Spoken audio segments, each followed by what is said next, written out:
Marunong ka magbilang ng pera? Magkano to? 5 lang to. Di ka pa marunong magbilang ng pera, baka mauto ka ng iba. Diba? Bigyan na lang kita kiat-kiat. Kiat-kiat, bigyan kita. Oo.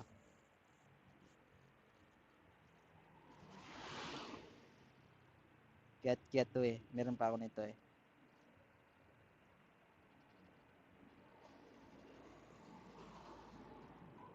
O ito. Yan si ate guys. Parang ano. Parang may sayad si ate guys. Kainin mo. Nagka-charge lang ako ng ano. Cellphone. Kainin mo. Marunong ka mag ano yan? Bukas.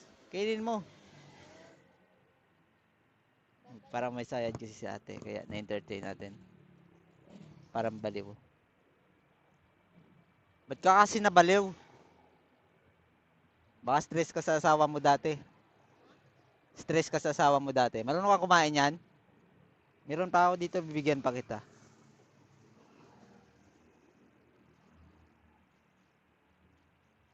Paborito ko yan eh.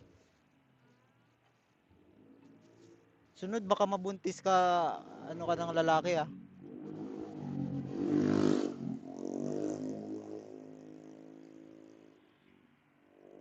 Saan na to? O ito.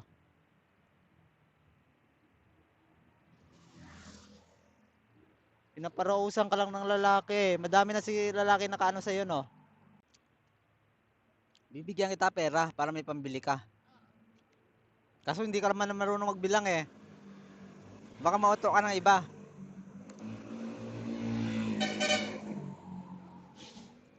Kasi ano, pag alis ko dito sa'yo, magre-rebring sakay na ako.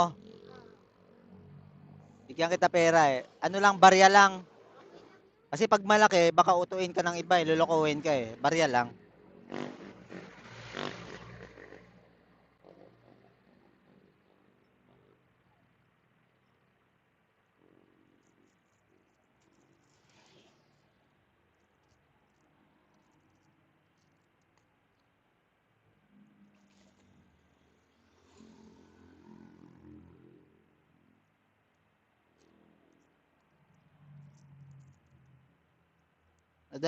Madami na din to.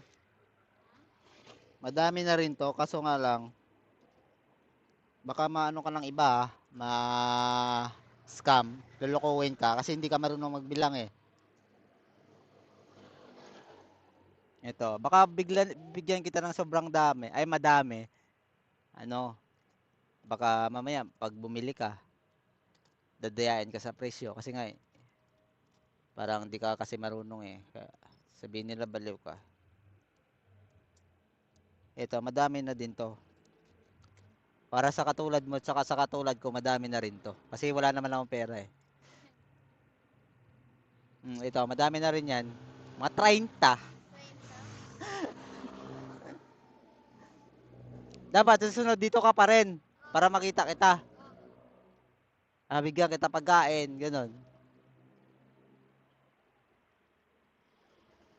Bili mo yan ng ano, tinapay, tsaka tubig. Dapat marunong ka magbilang. Kahit ganyan ka, dapat marunong ka magbilang. Kasi lulukuhin ka ng iba eh. Bumibili ako sa 7-Eleven ng ano ng... Pinapapasok ka naman dyan. Oo, dyan ako bumibili. O magkano yung tubig? Wala yata tubig yan, puro soft drinks ang meron dyan. Soft drinks. Sabi mo, bumibili ka tubig. Dami na. Saan ka dinadala? Saan? Talagang nilalapitan ka ng lalaki? Binibigyan ka ng pera? Hindi. Binibigyan ka nila ng pera? Hindi. Binibigyan. Parang bata mo pa eh. Parang 18 ka o 20. Hindi ka 53. Sabi mo kasi 53 ka na eh. Baka nabaliw ka sa sobrang stress. Ano? Dahil sa mga babae niya kasi lagi may ganyan sa asawa ko kasi. Lagi siyang may ibang kachat na ibang babae. Nabaliw ka naman dun. Mm. Dapat hindi mo na inisip yun. Dapat nagano ka na lang, focus sa sarili mo. Naganap buhay ka. Kasi lalo kang mababaliw niyan pag wala kang makain. Tulad dito. Baka may bahay ka pa dito. Dapat tumitira ka muna sa mga mama mo, papa mo. Wala na, patay ng mga magulang ko. Patay ng magulang mo. Mga kapatid mo, saan? Wala na. Wala na din. Ilan ba kayo magkapatid? Dalawa, ako mag-isa na lang ako. Mag-isa ka na lang.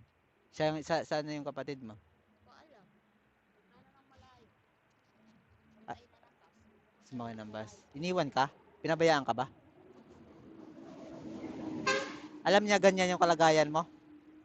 Hindi.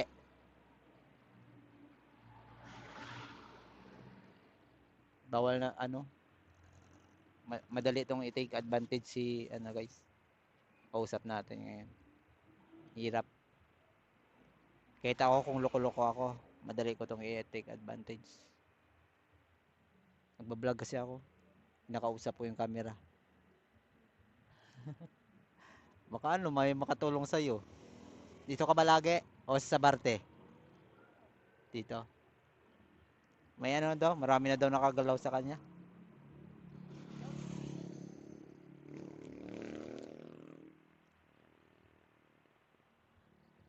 Dinadala si ate guys sa madilim. Tapos ginagalaw ng malalaki. Sabi mo marunong ka magbilang ng pera, hindi ka naman marunong magbilang. Mamaya mauto ka ng iba. Diba? Ang ganda mo pa naman oh. Ang ganda mo. Sayang.